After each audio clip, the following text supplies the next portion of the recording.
Hello, Mark Sudduth, HurricaneTrack.com here. Got to talk about Tropical Depression number 13 here, kind of our version of breaking news. I want to go over the latest advisory, the first advisory for this newly formed depression, and we're going to look at a couple of the model outputs that are kind of concerning, honestly, going forward. Tell you what you need to know, what you need to be preparing for, especially in the Northeast Caribbean Sea, and then what to look for in terms of how this might impact Florida. That's right, Florida. This is going to be a big newsmaker coming up, I do believe. And so here we go. First of all, here it is located out in the tropical Atlantic. This will be the only thing I'm focusing on in this particular update. We will go over all the other stuff in my morning update tomorrow. Winds are 35 miles per hour. The pressure 1,008 millibars, moving west-northwest at a fairly brisk pace of about 20 miles per hour. Right, so that's moving along pretty good. Right now, in the yellow, Tropical Storm Watch is in effect for a portion of the islands down here. We will look at this in the public advisory information in just a moment. You notice the 5-day forecast brings it into the South Florida area eventually, after a pretty close brush here with the Northeast Caribbean, going north of the Greater Antilles through parts of the Bahamas, but not showing that it's hurricane intensity just yet. I think that is going to change. This is the very first advisory. There's a long way to go with this. But you folks here in the Northeast Caribbean first, and then the Southeast Bahamas, and eventually South Florida, really need to be paying attention to this, and I'll show you why, outside of the obvious, that it's coming up on late August, the last third of August, the peak of the season's coming. You know the drill. It's not unexpected. So let's look at the public advisory information real quick, and this gives you an idea of the watches and warnings the government of the Netherlands has issued. Tropical Storm Watch for Saba and St. Eustatius. Is it Saba or Saba? Hopefully it's Saba. So right now that's the only area so far under a Tropical Storm Watch. Hazards affecting land. This is, again, right out of the gate, brand new. Rainfall 1 to 3 inches, 5 inches maybe total, and some tropical storm conditions. This will all change and evolve over time, but at the moment, you folks in the Northeast Caribbean, and we'll show you that over here, you need to be watching this the closest right now as it moves through and maybe close enough to these areas to cause some problems over the next couple of days. Plenty of time to monitor, but I do think, interestingly enough, with that track going north of the islands, that maybe, just maybe, we can avoid direct impacts for Puerto Rico and the U.S. and British Virgin Islands. And it's interesting because it's not, there are no watches right now in effect for the islands north of the Netherlands Antilles, as we call it. But that might change. We'll have to wait and see. Again, this is right out of the gate, first advisory. Things are going to change and evolve from here. Speaking of evolving, going back and looking at this from this morning, this was the 12Z vorticity signature, and then at 18Z or UTC, and then finally, recently here, the 0 UTC. I mean, look at the difference between this morning and tonight.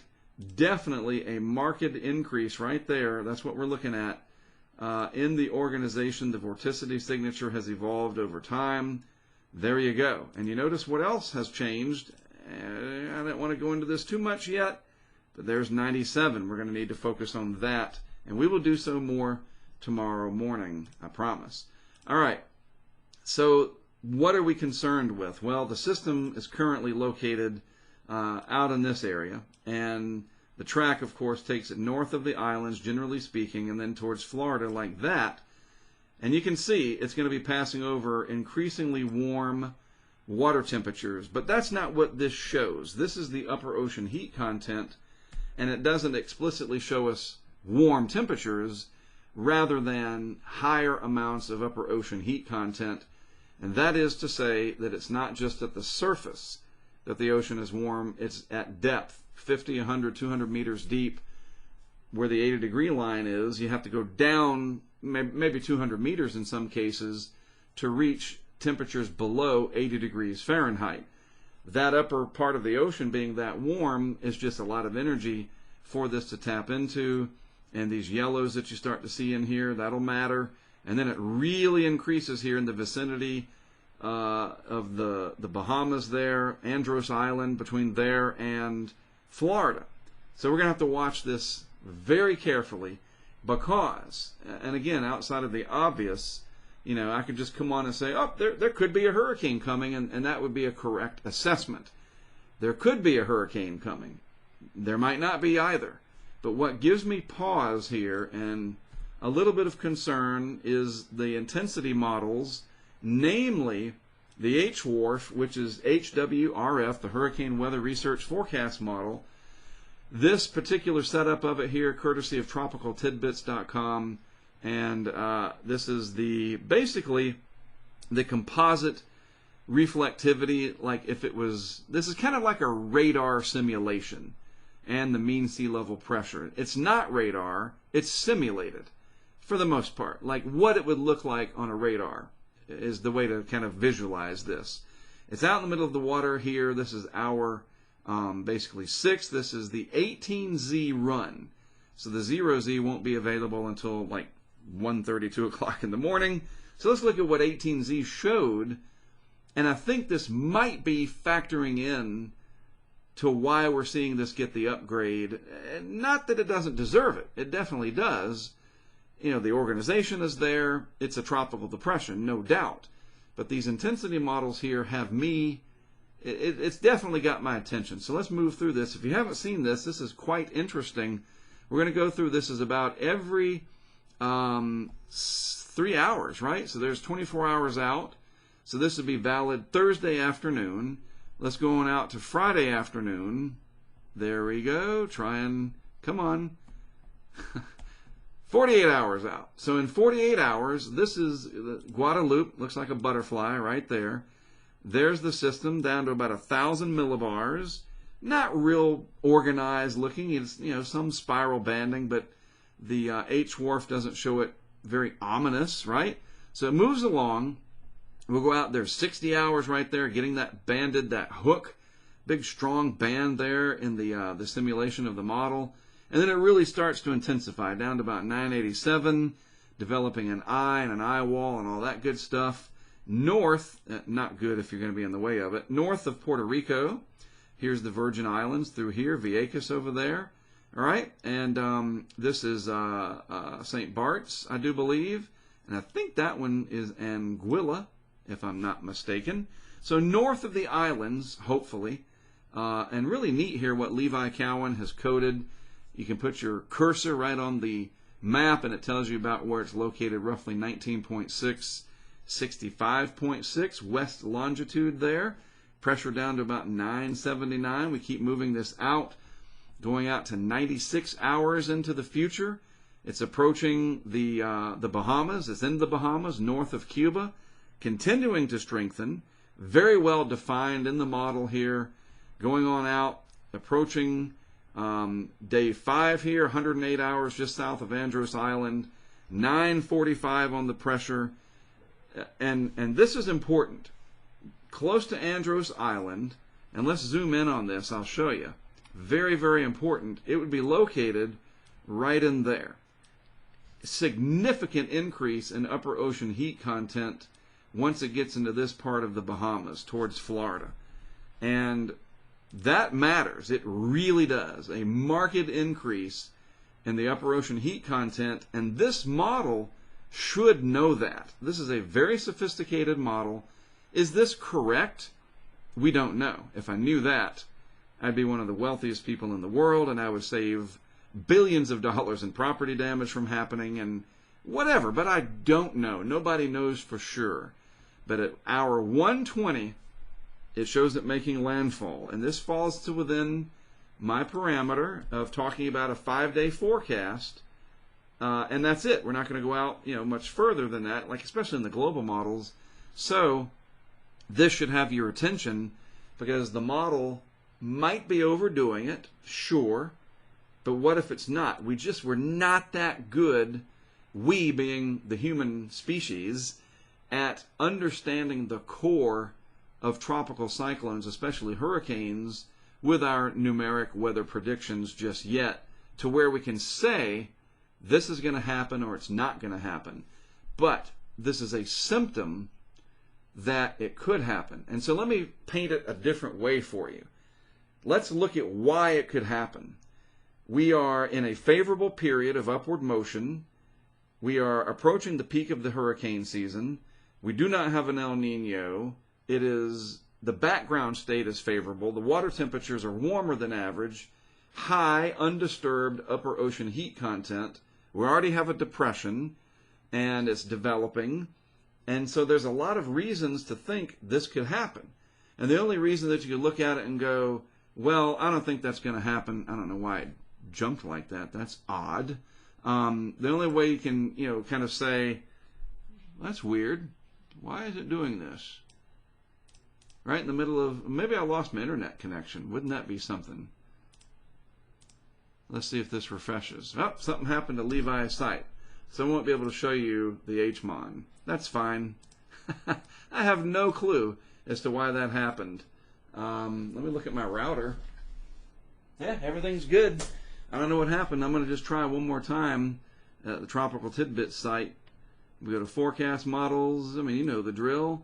We just looked at the H4, so let's look at the HMON. I see it's the system taking the 98L out and it's renaming it into TD13 and all that stuff. It's the automation. No big deal. It's fine. You get the idea. And the HMON shows, which is another intensity model and track forecast model, the HWRF and the HMON both indicate track and intensity, and they are pretty much in agreement with each other about a landfall or close to it in South Florida as a hurricane. So do not be surprised if we see future advisories indicate that this becomes a hurricane in these latter time frames, especially right in here. And this could end up in the Southeast Gulf. We're going to have to wait and see. Bottom line, this has the potential to be a pretty high impact, big deal event. And we know how things go. This is 5 days out. Can it still maybe catch a trough and come up and miss everybody? Absolutely. The possibility is that 5 days out, 300 plus miles usually in the error for some of these systems, depending on what statistics you look at. The cone of uncertainty gives you an idea, but it could be off by hundreds of miles. You just never know. So this has got my attention. We are already talking with the team, myself and Brent and Greg. I met with Tony tonight and a new gentleman. His name is Charles, that here in Wilmington, trying to organize. I mean, we got a lot of equipment, and you know what they say, luck favors the prepared. So we've been talking, just starting to make preliminary, not even arrangements yet, but just entertaining the idea. Do we need to be in Florida, by the weekend? And the answer looks like probably so. So stay tuned to that. We will very likely start to mobilize and do what we do best. I'll talk more about that tomorrow and explain what we will be doing, how you can take advantage of it, etc. So more than likely this will get named eventually to Laura. That's the next name on the list. In the morning, I'll look at the overnight guidance, the current conditions. We'll look at 97L and this new system, which, who knows, in the morning it might be Laura. I think it's got a little ways to go before it organizes to that. But if you are in the northeast part of the Caribbean, pay attention. Be ready for possible tropical storm conditions. I told you that earlier in the evening update. And if you are in the Bahamas and South Florida, I want you to start thinking about at least a Category 1 hurricane. Put your mind in that mode, and you'll be good. Start thinking about that. All right, Mark said there might be a Cat 1 hurricane or higher coming through here. I think I better take this seriously. Plan for that, and if you don't have to do anything with it, consider yourself lucky. That's not the same as me forecasting one. I'm saying plan for that, because as I just said, luck favors the prepared. Trust me on that. It absolutely does. All right? So I'll do what I can to keep you updated. I'll tell you what I know. We'll go over everything again in the morning.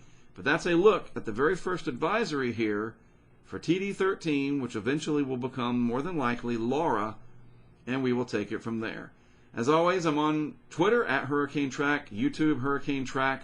We are supported by the great men and women that crowdfund this effort through Patreon, patreon.com/HurricaneTrack if you want to get involved with that, and I'll talk more about how we're utilizing that in the next couple of days, and we'll see how this unfolds. I am Mark Sudduth, HurricaneTrack.com. Have a great rest of your night. We'll talk again early tomorrow morning.